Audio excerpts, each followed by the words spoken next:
और आज बात करेंगे हम इनऑर्गेनिक सॉल्ट एनालिसिस की, और उसमें हम बात करेंगे कि जो बेसिक रेडिकल हमारे पास होते हैं सॉल्ट के अंदर, उनको हम किस तरह से आइडेंटिफाई करते हैं। ठीक है, तो चलते हैं। देखो ये जो प्रैक्टिकल हम करते हैं ना सॉल्ट एनालिसिस, ये एक कॉमन प्रैक्टिकल है जो हम इंटर में भी करते हैं, बीएससी में भी करते हैं और एमएससी में भी करते हैं। ये सेम प्रैक्टिकल हम एमएससी तक करते रहते हैं। तो दिक्कत ये रहती है कि बहुत सारे स्टूडेंट ये प्रैक्टिकल मतलब कर ही नहीं पाते, कोई भी प्रैक्टिकल नहीं कर पाते, और उसका रीजन ये है कि उन्हें पता नहीं होता किस तरह से प्रैक्टिकल को करना है। तो बस सीखते हैं। ओके, देखो सॉल्ट एनालिसिस क्या है, एक क्वालिटेटिव एनालिसिस होता है। क्वालिटेटिव का मतलब होता है कि यहां पे हम क्या करेंगे कि देखो सॉल्ट एनालिसिस के अंदर हमें क्या होता है कि हमें टीचर जो है ना एक मिक्सचर दे देते हैं।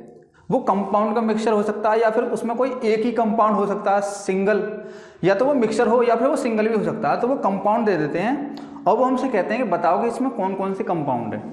ये होता है सॉल्ट एनालिसिस के अंदर। तो हमें उस प्रैक्टिकल को करने के बाद ये पता करना है उसमें कि इसमें कौन कौन सा कंपाउंड एक्चुअल में प्रेजेंट है।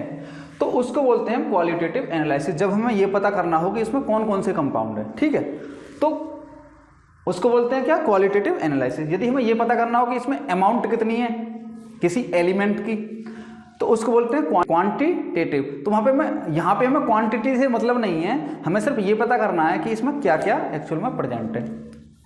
तो सॉल्ट एनालिसिस में हम क्या करते हैं, हमारे पास एक मिक्सचर होता है, मिक्सचर वो सॉल्ट का होगा, मिक्सचर ऑफ सॉल्ट। सबसे पहले पता करते हैं कि ये सॉल्ट क्या होता है। सॉल्ट हमारे पास एसिड और बेस की रिएक्शन का क्या होता है, प्रोडक्ट होता है। जब एसिड बेस रिएक्शन करते हैं तो आपस में क्या बनता है, हमारे पास एक सॉल्ट, एक प्रोडक्ट बनता है जिसको बोलते हैं सॉल्ट, और साथ में वाटर निकलता है। तो वाटर को छोड़कर जो हमारा प्रोडक्ट है उसको बोलते हैं सॉल्ट। जैसे फॉर एग्जांपल यदि मैं HCl एसिड और NaOH बेस के साथ रिएक्शन कराऊं तो यहाँ पे जो सॉल्ट बनेगा वो बनेगा NaCl, साथ में बनेगा हमारा वाटर। तो ये कुछ हमारे पास सॉल्ट होते हैं। तो बहुत सारे एसिड हमारे पास हैं, बहुत सारे बेस हमारे पास हैं, तो इनसे बहुत सारे हमारे पास सॉल्ट बन सकते हैं। तो उन सॉल्ट का हमें क्या करना है, एनालिसिस करना है।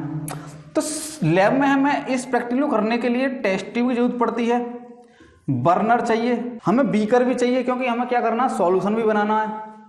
तो ये सारे एपरेटस हमें यूज करने हैं, और साथ में ये हमें मिक्सचर भी मिलेगा। ठीक है, तो बात करते हैं हम एनालिसिस के बारे में। देखो सॉल्ट जो होता है उसके दो पार्ट होते हैं। जैसे मेरे पास सॉल्ट हैं, ये सॉल्ट, ये हमारे पास सॉल्ट हैं कुछ AgCl, बहुत सारे सॉल्ट होते हैं।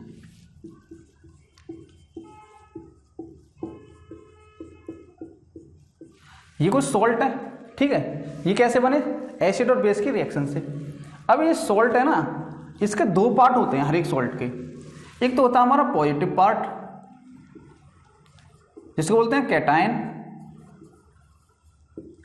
और कैटायन को बोलते हैं बेसिक रेडिकल। प्रैक्टिकल करते समय जब हम कैटायन की बात करते हैं तो वो क्या होते हैं, बेसिक रेडिकल। जैसे Na+ हो गया, Ag+ हो गया, Hg+ हो गया, Hg+2 हो गया, Lead+2 हो गया। ठीक है, तो ये हमारे पास क्या है, बेसिक रेडिकल है, यानी इनका पॉजिटिव टर्मिनल जो होता है उसको क्या बोलते हैं हम, कैटायन को क्या बोलते हैं, बेसिक रेडिकल बोलते हैं। और इसके एनायनिक पार्ट को क्या बोलते हैं हम, एसिड रेडिकल, एसिड रेडिकल। तो हमें क्या करना है, बेसिकली हमें इस एनालिसिस में ये पता करना है कि सॉल्ट के अंदर कौन सा हमारा एसिड रेडिकल है और कौन सा हमारा बेसिक रेडिकल है। और जब उसको पता कर लेंगे तो हमें पता चल जाएगा कि इसके अंदर एक्चुअली में कौन सा कंपाउंड प्रेजेंट है। तो हमें अलग अलग इनके प्रैक्टिकल करने पड़ते हैं। यानी कि जब हम बेसिक रेडिकल की टेस्ट करते हैं तो उसके लिए प्रैक्टिकल सेपरेट होता है, एसिड रेडिकल के लिए प्रैक्टिकल हमारे पास बिल्कुल अलग होता है। ठीक है, तो इसके अंदर ये आ जाएंगे हमारे पास NO3- हो गया, NO2- हो गया, I- हो गया। तो ये हमारे नेगेटिव टर्मिनल जो होते हैं उनको क्या बोलते हैं हम, एसिड रेडिकल बोलते हैं। ठीक है, तो आज हम जो पढ़ेंगे वो पढ़ेंगे हम अपना बेसिक रेडिकल का। तो बेसिक रेडिकल के टेस्ट के बारे में चर्चा करते हैं कि किस तरह से हमें बेसिक रेडिकल का टेस्ट करना है। देखो हमारे पास मिक्सचर मिला हुआ है हमें, और वो क्या होगा, हमारे पास सॉलिड होगा। सॉलिड मिक्सचर कोई मिला हुआ है जो हमें टीचर ने हमें दिया है। अब इस मिक्सचर में पता करना है कि क्या क्या इसमें प्रेजेंट है। ठीक है, तो हमें करना क्या है, सबसे पहले तो इसके 2 पार्ट कर लो। यानी कि हमें यदि 100 ग्राम मिला है तो 50 ग्राम हमें यूज़ करना है बेसिक रेडिकल के लिए, और बाकी का 50 ग्राम एसिड रेडिकल के लिए। तो हम बात करते हैं बेसिक रेडिकल की। तो सबसे पहले जो बेसिक रेडिकल में हमारा जो पहला सबसे काम होता है, फर्स्ट हमें क्या करना है कि जो हमारे पास मिक्सचर है ना, उसका हमें ओरिजिनल सॉल्यूशन बनाना है। ओरिजिनल सॉल्यूशन, या इसको क्या बोलते हैं, ट्रू सॉल्यूशन भी बोलते हैं, ट्रू सॉल्यूशन। तो सबसे पहला काम क्या करना है, हमें ट्रू सॉल्यूशन बनाना। उसको बनाते कैसे हैं, ट्रू सॉल्यूशन बनाने के लिए हमें क्या करना है, जो हमारे पास मिक्सचर है ना, मिक्सचर को हमें डिस्टिल वाटर में डिसॉल्व करना है। ट्रू सॉल्यूशन क्या होगा, ट्रू सॉल्यूशन वो सॉल्यूशन होता है जिसकी थ्रू आउट द फेज क्या होगी, होमोजीनियस होगी, बिल्कुल एक जैसी। दूसरा, वो ट्रांसपेरेंट होना चाहिए, उसमें कोई भी किसी भी प्रकार का सॉलिड पार्टिकल दिखना नहीं चाहिए। इस तरह का जो सॉल्यूशन होता है उसको क्या बोलते हैं, ट्रू सॉल्यूशन। और ट्रू सॉल्यूशन क्यों बनाते हैं, क्योंकि देखो हमारे पास यदि वो सॉलिड स्टेट में है तो सॉलिड स्टेट में थोड़ा सा डिफिकल्ट हो जाता है कि जो एनाइंस हैं वो कौन से हैं और जो कैटाइंस हैं वो कौन से हैं, क्योंकि वो सॉलिड स्टेट में आयोनाइज नहीं होता। जैसे ही हम उसको डिसॉल्व करते हैं किसी वाटर में या किसी भी सॉल्वेंट में, तो वो क्या हो जाता है, वो सॉल्ट अपने आयंस में ब्रेक हो जाता है। जैसे मेरे पास सोडियम क्लोराइड का कोई सॉल्ट है, सोडियम क्लोराइड सॉल्ट है, उसको मैं पानी में डाल दूं तो वो Na+ में और Cl- में ब्रेक हो जाता है, और ये क्या बन गया, इसका ट्रू सॉल्यूशन बन गया। अब इस सॉल्यूशन के जरिए हम क्या कर सकते हैं, इजीली अपने प्रैक्टिकल को कर सकते हैं। तो यहाँ से हम क्या करेंगे, इसका यूज़ करेंगे और प्रैक्टिकल करेंगे। तो ये बोलते हैं, ये बन गया इसका ट्रू सॉल्यूशन। तो बेसिक रेडिकल की आइडेंटिफिकेशन के लिए सबसे पहला काम करना है आपको ट्रू सॉल्यूशन बनाना है, क्योंकि वहाँ पे क्या करना है, हमें उनको आयोनाइज करना है। एक्चुअली में हमें करना क्या है, यहाँ पे इनको आयोनाइज करना है, इनको कैटायन और एनायन में क्या करना है, ब्रेक करना है। तो जैसे ही इसका सॉल्यूशन बन जाएगा, सॉल्यूशन में क्या हो जाएंगे, इनके आयंस बन जाएंगे। ठीक है, तो हमें आयंस ही तो बनाने हैं, तो डिसॉल्व करना है डिस्टिल वाटर के अंदर। यदि वो डिसॉल्व होता है फिर तो अच्छी बात है, बन गया ट्रू सॉल्यूशन। ट्रांसपेरेंट होना चाहिए। यदि वो नहीं बनता तो फिर पानी को क्या करना है, आपको हॉट करना है, थोड़ा सा गर्म करके देखो, गर्म करके यदि डिसॉल्व हो जाता है फिर तो अच्छी बात है, बन गया सॉल्यूशन। यदि अभी भी डिसॉल्व नहीं हो रहा है तो फिर क्या करते हैं, हम डाइल्यूट HCl एसिड उसके अंदर डालते हैं। देखो सॉल्यूशन जो होगा ना, वो एक सैचुरेटेड सॉल्यूशन होना चाहिए, यानी कि उसमें अमाउंट ऑफ वाटर ज़्यादा नहीं होना चाहिए। अमाउंट ऑफ वाटर यानी अमाउंट ऑफ सॉल्वेंट जो भी हम यूज़ कर रहे हैं वहाँ पे, ये तो हमारे पास मिक्सर हो गया, ये हमारे पास कोई सॉल्वेंट ही तो जो इसको डिसॉल्व कर रहा है, तो इसकी अमाउंट हमें ऐसे इतनी यूज़ करनी है कि जो हमारा सॉल्यूशन है वो कैसा हो, एक सैचुरेटेड सॉल्यूशन बने, मतलब उसमें पानी की मात्रा ज़्यादा ना हो। ठीक है, मिक्सर अमाउंट इनफ हो लेकिन पानी की मात्रा ज़्यादा ना हो। तो डाइल्यूट सॉल्यूशन के डाइल्यूट HCl का यूज़ करते हैं यदि वो पानी में डिसॉल्व नहीं होता है। तो यदि डिसॉल्व होता है तो बन गया सॉल्यूशन, नहीं होता है तो फिर इसको हम कॉन्सनट्रेट HCl एसिड के साथ क्या करते हैं, डिसॉल्व करते हैं। यदि अभी भी डिसॉल्व नहीं होता है तो फिर क्या करते हैं, डाइल्यूट सल्फ्यूरिक एसिड यूज़ करते हैं, सल्फ्यूरिक एसिड यूज़ करते हैं। यदि ट्रू सॉल्यूशन बनता है तो अच्छी बात है, नहीं तो फिर कॉन्सनट्रेट सल्फ्यूरिक एसिड का हम यूज़ करते हैं। यदि ट्रू सॉल्यूशन बनता है फिर तो अच्छी बात है, नहीं बनता तो फिर क्या करते हैं, हम डाइल्यूट HNO3 यानी कि हमारे पास ये क्या है, नाइट्रिक एसिड है, इसका हम यूज़ करते हैं। यदि अभी भी हमारे पास ओरिजिनल सॉल्यूशन नहीं बनता तो फिर क्या करते हैं, हम कॉन्सनट्रेट HNO3 यानी कि नाइट्रिक एसिड का यूज़ करते हैं। Most of the salt are dissolve in concentrate HNO3। यहाँ पर रिएक्शन नहीं होगी मिक्सर इनके बीच में, सिर्फ क्या होगा कि ये इसका आयोनाइज करा देगा, इसको आयोनाइज करा देगा मिक्सर को। मिक्सर में जो आयन से हमको क्या करता है, ब्रेक करता है। ठीक है, तो कुछ इस तरह से हमारे पास ट्रू सॉल्यूशन बनाने की प्रोसीजर होती है, सही है ना। तो इस तरह से बन गया हमारा ट्रू सॉल्यूशन। अब बात करते हैं बेसिक रेडिकल जो होते हैं वो कितने प्रकार के होते हैं, उनको किस किस ग्रुप में रखा गया और क्यों रखा गया है। बेसिक रेडिकल को कुछ इस तरह से हमने 7 ग्रुप में क्या किया है, डिवाइड किया हुआ है। First, second, third, fourth, fifth, sixth और सेवंथ। पहले ग्रुप में जो हमारे रेडिकल आते हैं, जो बेसिक रेडिकल आते हैं, वो है हमारे सिल्वर प्लस लेड +2, और ये हमारा मर्क्यूरस Hg+ ठीक है। और ये हमारा सेकंड ग्रुप क्या हो गया, कॉपर +2, मर्क्यूरिक आयन, कैडमियम, और ये हमारे पास टिन Sn+2। ये aluminium, chromium, iron, nickel, cobalt, zinc, manganese, calcium, strontium, barium, sodium, potassium, magnesium, और ये बना अमोनियम आयन हो गया। हमारे पास ट्रू सॉल्यूशन बना हुआ रखा हुआ है हमें। तो अब करते क्या आए, हम फर्स्ट ग्रुप का एनालिसिस करने की कोशिश करते हैं, और जो हमारे पास ट्रू सॉल्यूशन है उसमें से थोड़ा सा अमाउंट हम निकालते हैं और किसमें टेस्ट ट्यूब में लेते हैं, और फिर क्या करते हैं उसमें डाइल्यूट HCl डालते हैं।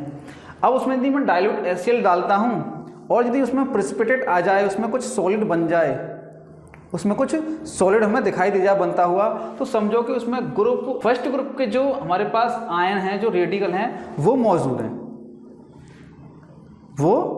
हैं, वो प्रेजेंट हैं। यदि वो डाइल्यूट HCl के साथ क्या दे रहा, प्रेसिपिटेट दे रहा, तब अगर वो डाइल्यूट HCl के डालने के बाद उसमें कोई चीज़ नहीं आ रहा, वो जैसे का तैसा ही है, तो वो कहेंगे कि इसमें फर्स्ट ग्रुप अपना एब्सेंट हो गया, उसमें फर्स्ट ग्रुप नहीं है। फिर चलते हैं अपने सेकंड ग्रुप की तरफ, और फिर उसमें आगे को क्या करते हैं, हमें उसको फेंकना नहीं है, ठीक है, उसको फेंकना नहीं है। अब करते क्या है, उसमें डाइल्यूट HCl तो पड़ा हुआ है ही है, जिसने ग्रुप फर्स्ट को एब्सेंट कर दिया। अब क्या करते हैं कि हम हाइड्रोजन सल्फाइड गैस को क्या कराते हैं, उसमें डिसोल्व कराने की कोशिश करते हैं। हमारे पास हाइड्रोजन सल्फाइड गैस होती है, इसमें बहुत ही बेकार सी स्मेल आती है, ठीक है, बहुत बुरी गैस होती है ये, मतलब बहुत ज़्यादा खराब। तो जब उसमें हाइड्रोजन सल्फाइड गैस को हम डिसोल्व कराते हैं उस सॉल्यूशन में, जो हमारे पास बचा जो है, ठीक है, उसी में जो हमारे पास टेस्ट ट्यूब में है मिक्सचर और जो भी हमारे पास है, तो उसमें क्या कराते हैं, H2S गैस हम क्या कराते हैं, फ्लो कराते हैं, प्रेसिपिटेट बनते हैं। क्या बनते हैं, प्रेसिपिटेट बनते हैं। तो जो प्रेसिपिटेट होंगे ना, वो सल्फाइड के प्रेसिपिटेट होंगे, यानी कि उसको सल्फाइड का क्या होगा, प्रेसिपिटेट बनेगा, यदि उसमें ग्रुप सेकंड के रेडिकल प्रेजेंट हैं तब। यदि ग्रुप सेकंड के रेडिकल उसमें प्रेजेंट नहीं है तो उसमें कोई प्रेसिपिटेट नहीं बनेगा, ग्रुप सेकंड एब्सेंट हो जाएगा। यदि उसमें हाइड्रोजन सल्फाइड गैस को हम फ्लो कराएं और उसमें कोई चेंज ना आए, तो उससे ये पता चलता है कि इसमें ग्रुप सेकंड में क्या हो गया, एब्सेंट हो गया। देखो, यदि ग्रुप फर्स्ट इसमें प्रेजेंट होता तो उसमें क्या बनता, प्रेसिपिटेट बनता, वो किसका बनता, सिल्वर क्लोराइड का। जैसे कि इसमें सिल्वर है, सिल्वर क्लोराइड का बनता है, या लेड क्लोराइड का बनता है, या फिर मर्क्यूरस क्लोराइड का उसमें प्रेसिपिटेट बनता।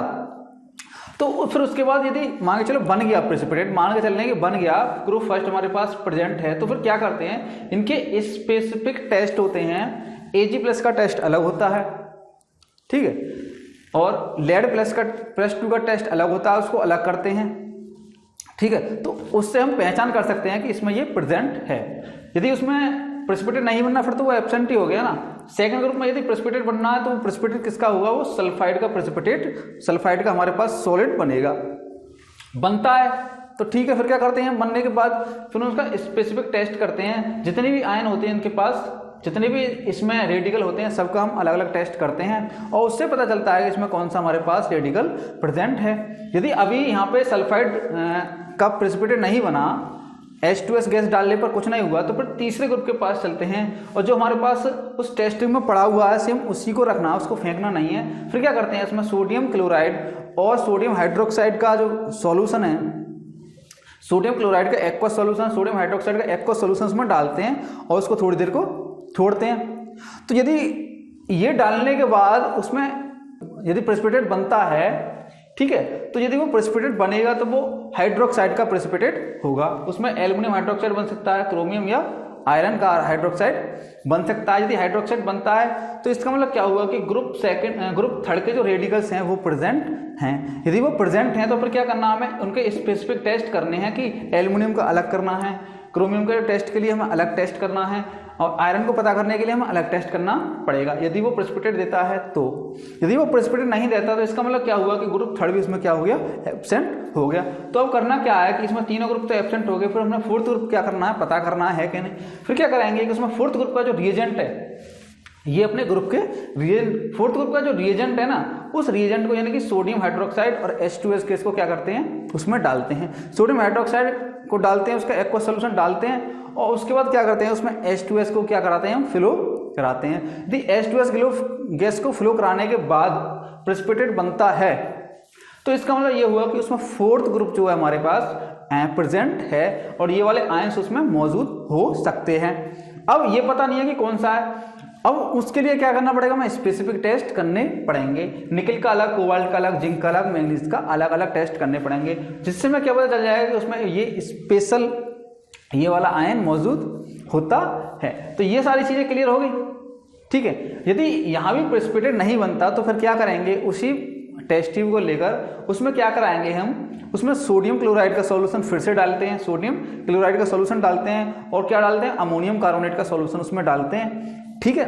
अमोनियम कार्बोनेट और इनका सॉल्यूशन डालने के बाद हम ये देखते हैं कि यदि प्रेसिपिटेट बनता है तो वो जो प्रेसिपिटेट बनेगा वो कार्बोनेट का प्रेसिपिटेट बनेगा। इनके साथ कैल्शियम कार्बोनेट बन सकता है, स्ट्रोंशियम कार्बोनेट या बेरियम, यदि वो प्रेजेंट है तो प्रेसिपिटेट बनेगा, यानी कि सॉलिड बनेगा। यदि प्रेजेंट नहीं है तो वो कुछ नहीं होगा उनका, यानी कि सॉल्यूशन जैसे कि तैसा ही पड़ा रहेगा।